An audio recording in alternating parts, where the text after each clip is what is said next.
and welcome to the Habits and Home Show. I'm your host, Lisa Lazat, and I help busy moms bring order to their homes by downsizing and decluttering and ditching old habits in exchange for systems that bring peace and more enjoyment to their lives. If you're a mom trying to show the love of Jesus to your family, but the clutter in your home keeps you overwhelmed and frustrated, you have come to the right place. On this podcast, you will hear easy, step-by-step tips to declutter and create systems so you can keep your home organized and finally walk in the peace God has promised you. Need some accountability? I've got you covered there too. Join the Accountability Club, a community of like-minded mamas decluttering and systemizing our homes together. Are you ready, friend? Let's get started. Hey friend, and welcome to the show. If you love a podcast full of tips, you are going to love today's episode. I am sharing with you 12 of my best vacation prep ideas because we are about to leave for vacation. And I am applying all of these things that I have learned through my own experience throughout the years of vacationing with my husband's large family. Now, this is not necessarily a podcast about how to get along with people or how to survive on vacation with your in-laws. This is more so supporting yourself before you leave, while you're on vacation, and then when you come home. So I call this my vacation prep system. And you might want to take some notes. Or if you're on my email list, don't worry, I'm going to email it to you with some pictures of that I'm going to mention here on the podcast. If you're not on my email list, make sure you get on it. I give you a free reset checklist. Click the link below and hop on the list. I am not an over emailer, so don't worry about that. Okay, so 12 of my best vacation prep tips. Now, before I dive into this, I like to remind you, if you're not already doing something in your home while you listen to this podcast, take some action. I had somebody in the club on one of our coaching calls this past week that said, Lisa, I was listening to your podcast the other day and you said, get up and do something. And I was thinking, well, I'm sitting right here doing nothing. And it really encouraged me to get up and do something. So I hope that encourages you to take some action in your home. All right, let's dive in. Okay, so I'm breaking this vacation prep system down into 3 parts. We're going to talk about some tips and things to do before you leave for vacation, some things to do while you are on vacation, and then what to do when you get home from vacation. Now, I know it's the middle of the summer, and you may have already taken your vacation for the year. That's okay. Don't worry. This can still apply to you. Don't go ahead and move on to the next episode. Listen, take notes. Open your notes app in your phone and write these down. There's 12 of them, and create your own vacation prep system. All right, here we go. In order, number 1, before you leave. This is a section of what I want you to do before you leave, or what I'm doing, what I encourage you to do before you leave. Number 1 is hire a house cleaner. Hire a house cleaner to come clean your house while you are on vacation. This is by far the best gift you can give yourself. I started doing this a couple of years ago. I don't have a regularly scheduled house cleaner. I don't really trust people to clean my house if I'm going to pay them. I don't know, I have trust issues. So that's why I came up with my zone cleaning method. And I clean my own house on a regular basis. And I teach my members in the club, as well as my private clients, how to maintain a cleaning schedule.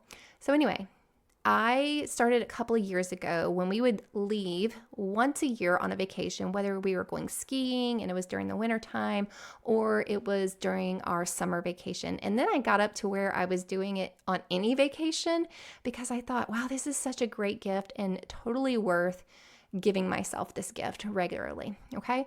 So I want to encourage you, if you don't have a regular house cleaner, or even if you do, give yourself this gift, because when you walk in, even though you may have reset your home before you left or you tidied up, just coming home to a fresh house just feels so much better. A fresh kitchen, a fresh linens on your bed. It is just a really nice gift you can give yourself. So do your research, find somebody that is recommended to you to come and clean your house, and call her your vacation cleaner or vacation house cleaner, and just go ahead and set that in the budget for you to give yourself. We actually factor that into our vacation expenses. All right, number 2. Now, this is something that you're going to say, oh yeah, I should do that. But a lot of you are just going to ignore this tip. Pack early. I want to encourage you to pack days or weeks in advance for your trip. And why do you do this? Don't wait until the last minute, because you will overpack. How do I know this? Because I am speaking from experience. I broke my own rule this past a couple of months ago when I went on a anniversary trip with my husband to Puerto Rico. We were super busy that week. I did not pack in advance. He came home. We had gotten the kids to their grandparents. My husband came home, and we were just throwing things in our suitcases. And it cost us a lot of money. I think I shared that here on the podcast.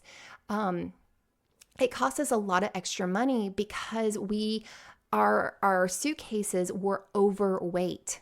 I would say it cost us a good $200. That was a really bad mistake on our part, a very costly mistake. So I want to encourage you, know the weight. Especially if you are traveling on a plane, know the weight that you need to stay under. Pack well, pack light. You really don't need a lot of things while you're traveling. And if you are resourceful, you will find, if you're in a pinch and you need to wash your clothes, you will find a place to wash your clothes and rewear them. So tip number 2 is to pack early. Number 3, stock your groceries before you leave. Whether you do a call-in order and you do a grocery pickup, or you like to go grocery shopping the old-fashioned way like I do, stock your pantry, stock your refrigerator, and your freezer. What I used to do is just use everything up because I didn't want it to spoil. And what would happen is I would come home from vacation and we would not have any food in the house, and I did not feel motivated. I was tired for like a good 3 days. I had like vacation hangover, and I don't even know how my family survived with me feeding them. We probably ate peanut butter and crackers. So what I learned the hard way, and I have now since stocked my groceries before I leave for vacation, which takes me to number 4, which I just did for the first time a couple of days ago, is to make some freezer meals. So my friend Katie, I've talked about her on the podcast before here. She is a really good mom friend. And a couple of years ago, last year, she was on an anniversary trip or a baseball trip or something like that. And I asked her, hey, why don't you put in a grocery pickup order? And she did, and I picked it up and I delivered it to her, and I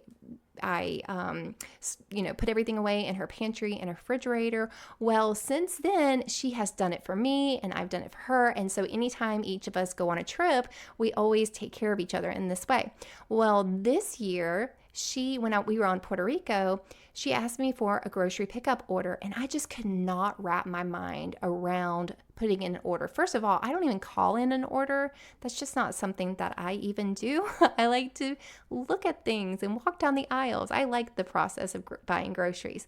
So anyway, she asked me, and I just could not even wrap my mind around it. Well, when I got home, my daughter came out and said, there's a surprise inside for you. And I was like, oh, really?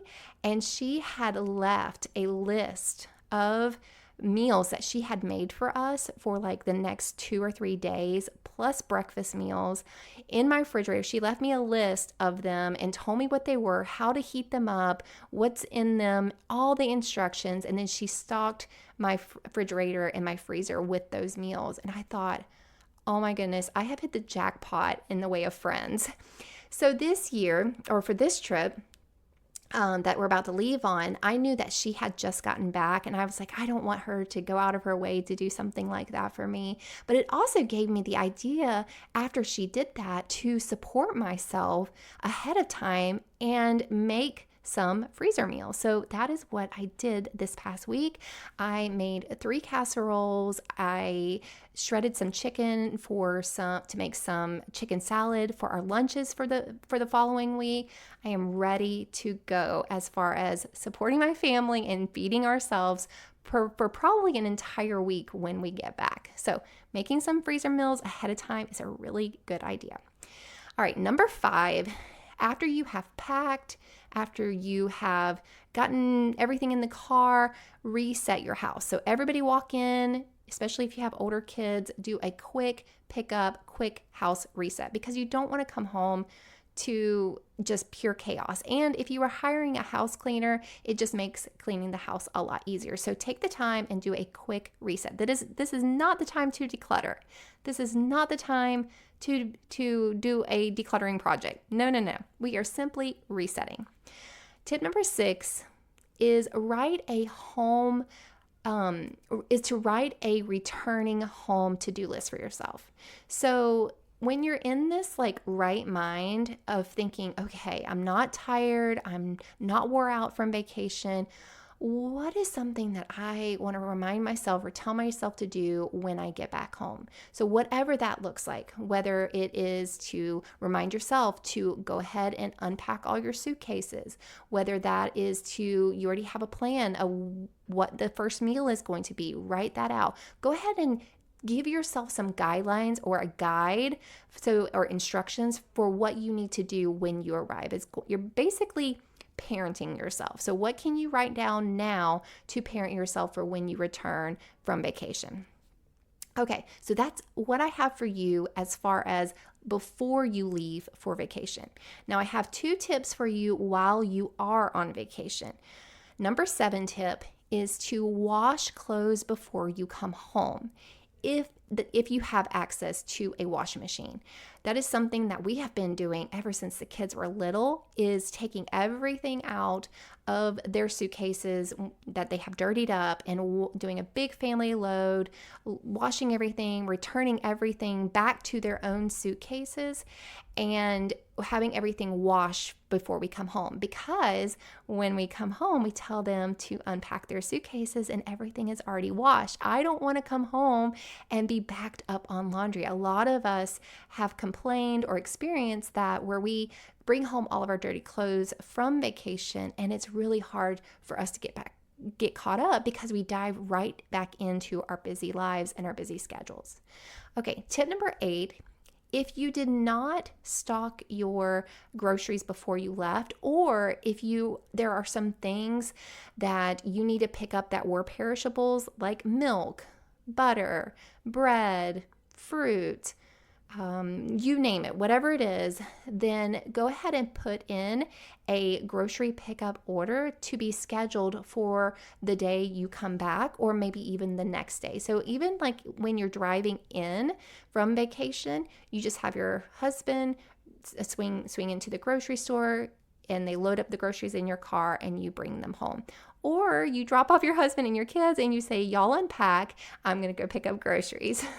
So number 8 is to place a grocery pickup order if needed. Okay, so now we're going to move into the section of how to support yourself when you get home from vacation. Number 9 is to unpack your suitcases right away. I know you've probably been trained not to unpack your suitcases. Maybe your parents never did that. Maybe that is the learned behavior and the learned habit that you have been accustomed to your entire life.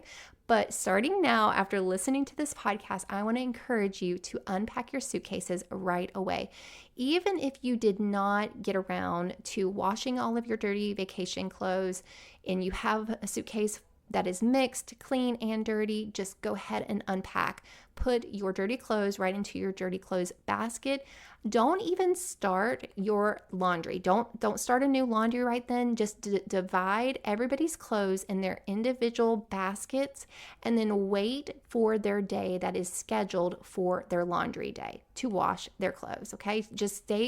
When you come home, if you have that laundry system in place, get back on that schedule. Don't try to take one full day and catch up on everything. Just divide everybody's clothes into their own baskets and get back on your laundry scheduling, okay? All right, number 10 is to think about what you want to have for dinner that night. So whether you're going to have one of your freezer meals or not. So number 10 is to pick up an order of pizza. Why pizza on the first night? Well, because it comes in a box that's thrown away and there isn't any mess. There's no mess. It doesn't create a mess, and you could just throw the boxes away and ask for paper plates. Just give yourself that grace for that night to not eat something healthy and just order pizza for that night. So that's number 10. And number 11 is to take a nap if possible. I know you might have little ones, but either take a nap, and if you can't nap, then take a walk, because maybe you were driving a long way after your vacation and everybody got a little antsy or irritated with each other, and a walk is a great way to reset your central nervous system. Get your kids outside if they're little, get your shoes off, do some grounding, and just take a little walk to recenter yourself and to just breathe. So either a nap or a walk. And then number 12 is probably my most favorite, and the one that I didn't take advantage of or do for myself when my kids were little, is take a day to reset. Just take a day to reset. If you can, hire a babysitter, okay? Take a day to recover. Give yourself that grace. And when I say give yourself that grace, it doesn't mean to procrastinate. It doesn't mean to lounge around. It doesn't mean to sit and veg on the TV or to get your phone out and to scroll on social media. That is not supporting yourself. That is actually it's even a more detriment to you to do that type of behavior than to get up and actually take care of certain things. So take a day to recover. Do not put a lot of pressure on yourself. Maybe write your to-do list. Like I said, write a returning home to-do list and just check those things off one by one. Ask your husband, ask your spouse to support you in this. Ask your older kids to support you or to help out. Don't just let everybody go off on their own to their own bedrooms and not follow through, okay? Give yourself a day to recover. If you need to, if it's possible in your scheduling of your vacation, come home a day early. I know with our yearly vacation, we come home on Saturdays. So we have an entire day on Sunday. Mainly we really come home Saturday morning. So we have the rest of the day on Saturday evening. Typically my husband jumps right on the mower and he cuts the grass. Nobody's talking to him. So that's kind of like his nap or his outside walk. Do something for yourself that evening when you come home and just give yourself a day to recover. All right, friends, I hope this brought to light some ways and some ideas that you can support yourself and create your own vacation prepping system. Write some of these down. Like I said, create a note in your app on your phone so that when vacation comes back around, you can refer back to your checklist and support yourself. If you need more support beyond this podcast, I want to encourage you to hop inside the Accountability Club. It's a beautiful place for Christian women who may or may not have ADHD, but have a hard time staying focused on their decluttering and systemizing projects. I offer you accountability as well as support through all your goals, and I want to encourage you to join before August 1st because the price is going up, because I'm offering even more inside the club now. All right, I hope to see you then, and if not, I will see you right here next time on the Habits and Home Show. Hey friend, before you go, I wanted to tell you more about the Accountability Club. Each month, we'll tackle a new space in our homes and work together to declutter and set up systems so we can easily maintain order without getting overwhelmed. You'll get a new decluttering tutorial each month, the coaching and accountability you need to actually follow through, and encouragement without judgment from other Christian moms in a safe environment. And guess what? The entire club is off of social media, so you don't have to worry about distractions the world may throw at you. Sweet friend, if you're feeling stuck in your decluttering journey, this is the place for you. Click the link below to try out the Accountability Club and start decluttering today.